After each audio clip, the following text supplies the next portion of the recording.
यांच्या 3 सदस्यीय ही समिती आहे ना, आपण पाहू शकतो या 3 समितीय सदस्य या ठिकाणी दाखल झालेली आहे आणि आता थोड्याच वेळात या समितीच्या कामकाजाला सुरुवात होईल. आजची नेमकी चौकशी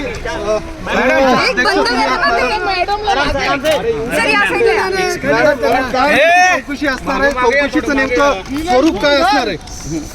कमिशनर मेडिकल एज्युकेशननी आमची 3 सदस्यीय समिती नेमली आहे. मी आहे, माझ्यासोबत डॉक्टर गजानन चव्हाण आहेत आणि संभाजीनगरहून मोबाईल थोडासा बोलला ना, थोडं चौधरी येत आहेत. कल्याणी नगरची चौकशी आणि त्या दिवशी घडलेल्या घटनेचा घटनाक्रमची माहिती आम्ही घेणार आहोत आणि त्याप्रमाणे अहवाल आम्ही शासनाला कळवू.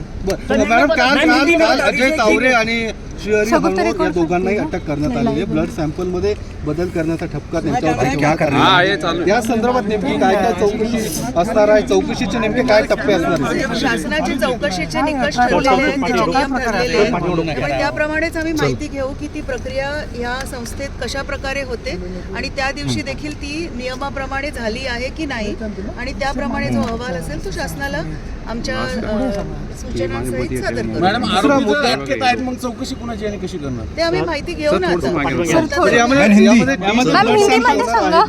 त्यांच्याशी बोलणार का? ससूनचे जे डीन आहेत विनायक काळे, त्यांची काही चौकशी असणार यामध्ये? चौकशी ही त्या दिवशी घडलेल्या घटनेची होणार आहे.